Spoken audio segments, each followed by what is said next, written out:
अब पैसे बांटने के पहले दबाव रखते थे। जब पैसे बांट रहे थे तब आप कहाँ थे? नहीं आपने क्यों नहीं आवाज़ उठाई?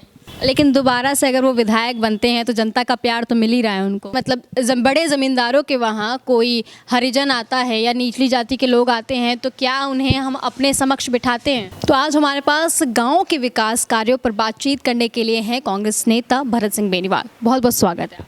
धन्यवाद आपका उनके। आप पूर्व विधायक हैं तो आपको क्या लगता है कि गाँव में कितना विकास हुआ है एक विधायक के नज़रिए से?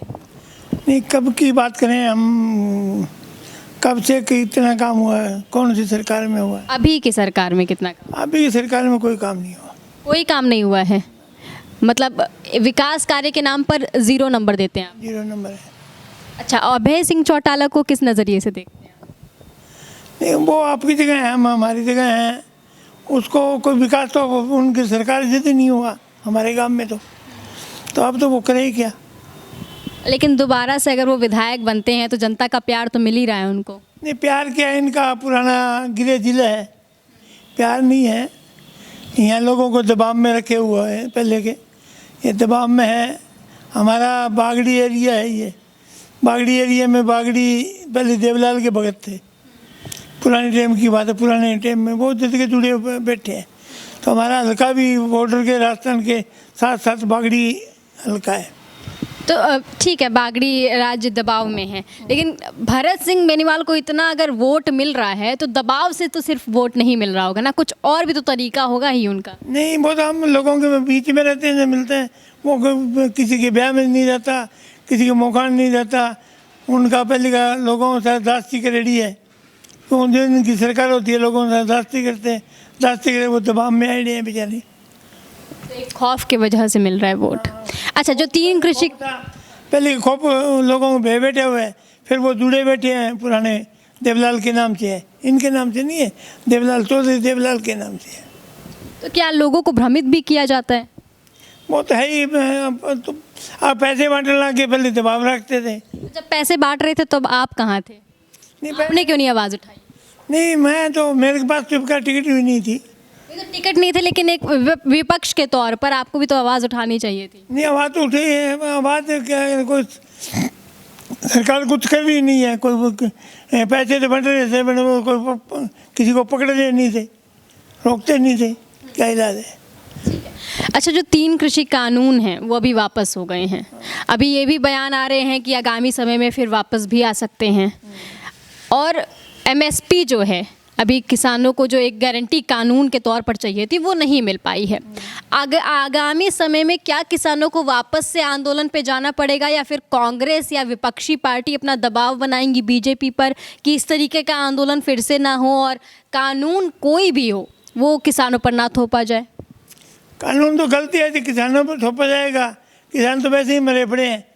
क्यों, कोई आपत्ति आ जाती है, कभी बारिश ज़्यादा हो जाती है, कभी कम हो जाती है, कभी सर्दी पड़ जाती है, कभी आंधी तूफान आ जाता है, तो किसान की फसल तो वैसे ही मर जाती है। किसान तो वैसे ही मरे पड़े। मैं ये कह रही हूँ कि कांग्रेस क्या दबाव बनाएगी बीजेपी पर, या फिर किसानों को वापस से आंदोलन पे जाना पड़ेगा? नहीं, वो तो बीजेपी पे दबाव क्या बनाएगी, मानेगा तो, मानने की बात है। दबाव को लाठी का तो है नहीं, दबाव कोई जनता का है। जनता जो जैसे किसान अड़े थे, जो नहीं काबू आएंगे तो फिर अड़ जाएंगे लोग, क्या इलाज है। लेकिन मैंने सुना है कि लोग कहते हैं कि अगर विपक्ष अपनी भूमिका अच्छे से अदा कर रही होती तो 1 साल लंबा आंदोलन नहीं चला होता। नहीं, कांग्रेस तो करे ही है जितना हो सका उतना, पर कांग्रेस करे क्या, माने तो ना, सरकार उनकी वो माने तो। जिसके तो प्रधानमंत्री मुख्यमंत्री कौन है, मुख्यमंत्री या प्रधानमंत्री मानेगा, किसी की बात मानेगा तो वो बात होगी जिसकी भैंस है उसकी लाठी है, उसकी भैंस है, लाठी वाले की भैंस है। क्या लगता है गांव के किसान कितने परेशान हुए होंगे? बहुत परेशान है गांव के लोग, बहुत दुखी है। गांव की अगर बात करें, आपने बोला विकास कार्य हुए नहीं हैं, किसान परेशान हैं, तो आज के समय में किसान जो है और गांव जो है वो दोनों ही त्रस्त अवस्था में है, कह सकते हैं। वो दोनों ही दुखी है भैया, किसान, गांव वाले लोग सभी दुखी में। अच्छा गांव की परेशानियों में सबसे बड़ा परेशानी, मतलब मैंने जितना देखा है, भेदभाव आता है। क्या आपके गांव में भेदभाव है? भेदभाव तो पार्टी बाजी ही होती है। हर एक गाँव में 2-2, 3-3 पार्टियाँ हो रही है, थोड़ा बहुत भेदभाव तो रहता ही है, पर सरकार को पैसे लगा दी नहीं है नहीं, पार्टियों का भेदभाव नहीं, ऊंच नीच का भेदभाव होता है क्या? ना। ऊंच नीच का इतना ज़्यादा नहीं होता, पार्टियों का ही होता है, कोई किसी पार्टी में जुड़े होते हैं, कोई किसी में। और तो गांव में भेदभाव जो है वो आपके हिसाब से सिर्फ पार्टी तक ही सीमित है? मतलब अगर हमारे मतलब बड़े ज़मींदारों के वहाँ कोई हरिजन आता है या निचली जाति के लोग आते हैं तो क्या उन्हें हम अपने समक्ष बिठाते हैं? हाँ, कोई दिक्कत नहीं। वो पहले होता था, आज से 30 साल 40 साल पहले नफरत करते थे, अब नहीं नफरत करते। अब नफ़रत खत्म हो गई है। अच्छा, पहले भेदभाव रखते थे, मैं उनको थोड़ा सा दूसरे नज़रिए से देखते थे, अब वो बात नहीं रही। अब तो एक दूसरे की शादियाँ भी होने लगी ना, लड़कियाँ। शादियां तो बहुत कम मैंने देखी है जितना मैंने हरियाणा में देखा। अच्छा, मैं जब आपके गांव गई थी तो मैंने देखा शमशान घाट था। शमशान घाट में 2 अलग अलग जगह बनाई गई थी, जहां एक पर ऊंचे जात के जो लोग होते हैं वो अंतिम संस्कार करते हैं और जो नीचे जात के वो क्यों अलग अलग? भी है, अब की नहीं है, वो शुरू की अलग अलग। लेकिन जो काम हुआ था वो बहुत नया था। हाँ, काम जो हुआ था वहाँ पर वो बहुत नया हुआ था। नहीं, वो तो पंचायत का पैसे है हमारे काम का। वो तो ठीक है, आपके गांव के पंचायत के पैसे हैं, लेकिन इस तरीके की जो व्यवस्था है, चलिए ठीक है, पुराने से चली आ रही है, लेकिन आज के समय में आपको नहीं लगता कि अब हमें बदलाव की ज़रूरत है? समय की बदलाव की जरूरत है, पर सरकार तो पैसा नहीं लगा रही ना। वो तो गांव की पंचायत का पैसा लगे है, गांव में काम हुआ है। क्या वो हुड्डा साहब की सरकार में हुआ था, हमारे गांव में बिजली घर बनाए हुड्डा साहब की सरकार से बने हैं, हॉस्पिटल बने तो हुड्डा साहब की सरकार में बने हैं। बजलाल की सरकार में हमारे स्कूल अपग्रेड हुए 2 बारी। इसकी चौटाला की सरकार में कुछ नहीं हुआ। हमारे चौटाला की सरकार रही है, मुख्यमंत्री रहा था, देवलाल रहा था, चौटाला खुद रहा था, हमारे गांव में कोई। तो मैं भेदभाव की बात कर रही थी यहाँ पर। सर, पैसे की बात ही अलग है, वो तो पार्टियाँ लगाएंगी, आएंगी और जाएंगी, लगाएंगी ही। भेदभाव जिस तरीके से अंतिम संस्कार जब कोई जाता है, वो कोई बहुत खुशी की तो बात होती नहीं है, वो अपने दुख के समय में जाता है, लेकिन उस अंतिम समय में भी अगर उसके साथ भेदभाव हो रहा है तो वो तो गलत है ना? नहीं, कोई नहीं।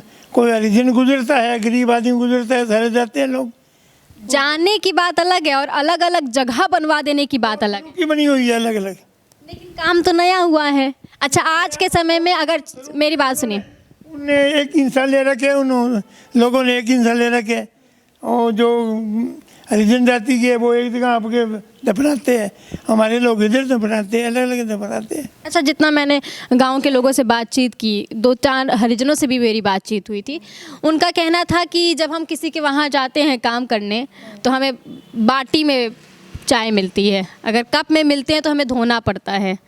नहीं, ऐसी बात नहीं है, अब नहीं रही ऐसी बात, पहले होती। तो क्या वो झूठ बोल रहे थे? वो पहले होती थी ये बातें, अब नहीं है। अगर अब नहीं है तो वो कहाँ से आए हैं जिनसे मेरी बातचीत हुई थी? नहीं, कोई ऐसा ही होगा, बाकी अब ऐसी बात नहीं है। बाटी में मिलेगी तो भाई देखो, वो बर्तन तो उनको मांझना पड़ेगा, जो आदमी अब नहीं है, जो नौकर किनको मांझना? जो नौकर काम करते हैं वो बर्तन आपके मानते हैं। अच्छा, तो चाहे वो किसी भी जाति का हो। मेहमान आ गए भाई, अब मेहमान आ गया, वो कप थोड़ा ही धोएगा हमारा। तो वही तो बात है कि मेहमान आए थे वो कप नहीं धो सकते हैं, लेकिन वो जैसे नहीं, मेहमान की बात नहीं, ये काम का आएगा यहाँ। हाँ, गाँव वो कप थोड़ा ही धोएगा, वो तो हमारे नौकर धोएंगे। नौकर धोएंगे? हाँ, तो नौकर धोएंगे तो वो उन लोगों को क्यों धोना पड़ता है नहीं जो काम करने आते हैं? नहीं, जो काम करते हैं खेती में वो आपके आप बर्तन मानते हैं, धोते हैं। क्यों? नहीं, वो तो फिर उसका कौन माने, वहाँ कौन होता है। वहाँ की बात नहीं है, घर की बात कर रही हूँ मैं। अगर आपके घर पे कोई आता है तो, क्योंकि आप विधायक हैं, पूर्व विधायक हैं, तो आप अपने गांव का नेतृत्व अच्छे से करते हैं, आप अपने गांव को अच्छे से समझते हैं, इसलिए मैं आपसे बात कर रही हूँ। अब आते हैं ना, हमारे नौकर धोते हैं बर्तन, ऐसे थोड़ी धोते। खेत में काम करते हैं, वहाँ धोते, आपके मानते हैं, धोते। खेत में कौन जाए, उनके मानने नहीं। खेत में तो आप नहीं जा सकते, ठीक है, मैं आपकी बात से पूरी तरीके से सहमत हूँ, लेकिन लोगों का कहना है कि जब वो घर आते हैं ना तो भी ऐसा होता है। अब काम से अब आएगा, यहाँ आएगा तो बर्तन हमारा नौकर धोएंगे। आपके नौकर धोएंगे, वो नहीं धोएंगे। और आपके घर तो ठीक है, लेकिन आपको लगता है कि आपके गांव के जो और ज़मींदार हैं, जो ऊंचे जात के लोग हैं, वो भी ऐसा करते हैं? नहीं, वो तो कोई एक आधे घर में होगा जो छुआ छात रखते होंगे, बाकी इतना नहीं है। ब्राह्मण बाणिये भी नहीं रखते, ब्राह्मण बाणिये पहले ब्राह्मण बाणिये भी हमारे को पानी आपके बर्तनों का हाथ नहीं लगाने देते थे, जमींदार को नहीं लगाने देते थे बाणिये। बानियों खुद ऊपर से पानी पियाते थे। हम खेतों में किसी के घर खेत में उड़ जाते हैं तो पानी पीता होता वो पियाता था, वो घड़िए का हाथ नहीं लगाना। हाँ, वो बानियों रखते थे। भेदभाव कहीं ना कहीं अभी भी व्याप्त है, ये कह सकते अब नहीं, पहले की बात कर रहा हूँ मैं, पहले। लेकिन आज के समय में व्याप्त है। अब नहीं है, अब कुछ नहीं है। अब तो आपने तो सीने से नकार दिया, लेकिन गांव के लोग मानते हैं। नहीं, अब तो रीजन में लोग एक कप में चाय पीते हैं, एक कप में दारू पीते हैं लोग आजकल। हमने तो आप अलग बात कर रहे हैं, गांव में तो मैंने ऐसा नहीं देखा। लेकिन ना ऐसी बात नहीं है। अब गाँव में एक जगह बैठते हैं, एक जगह खाते पीते हैं। अच्छा, दलितों के नेता जो होते हैं, जो मतलब कहते हैं हम नीचे जात के लोगों को अपना साथ बनाते हैं, जैसे अभी चरणजीत सिंह चन्नी पंजाब में बहुत तेज़ी से उभर के आए, क्योंकि उनका कहना है कि वो हम दलित के नेता हैं, हम आम लोगों के नेता हैं। ठीक है, तो आपको क्या लगता है कि वो नेता वाकई में उन लोगों के लिए काम करते हैं या सिर्फ अपनी राजनीति चमकाते हैं? नहीं, वो ऐसे कहने की बातें होती है। बाकी जो दलित लोग हैं उनकी हम ज़्यादा कदर करते हैं, उनके वोट ज़्यादा होते हैं। अब बड़े लोगों के तो एक बच्चा 2 बच्चे हैं, उनके 8 बच्चे 9 बच्चे हैं, तो वोट तो उनके पास ज़्यादा है। हमने उनकी मेहनत ज़्यादा करनी पड़ती है। वो ना कोई नौकरी मांगते इतने, ना कोई वो ज़मीन का खाड़ मांगते, ना कोई गली पक्की मांगते, इतना वो लोग परेशान भी नहीं करते बेचारे। वो परेशान भी नहीं करते और ज़्यादा वोट भी आपको मिलता है, इसीलिए लोग ज़्यादा उनका नेता बनने की कोशिश करते हैं। बस ऐसे ही वो कहते हैं भी हम नहीं हैं, हम भी उनकी बहुत ज़्यादा कदर करते हैं लोगों की। ठीक है, तो ये हमारे साथ थे भरत सिंह बेनीवाल, जिनसे हमने तमाम मुद्दों पर बातचीत की। हालांकि गांव के विकास कार्यों से जुड़ी बहुत सारी ऐसी चीज़ें थी जो हम जाकर वहां देखने के बाद हमें लगा था कि इनसे बातचीत करनी चाहिए, जिसकी वजह से हम यहाँ पर आए थे। इनका क्या कुछ राय था ये भी हमने देखा, और इस वीडियो को फ़िलहाल के लिए इतना ही। और आपको ये वीडियो कैसी लगी हमें कमेंट सेक्शन में ज़रूर बताएं।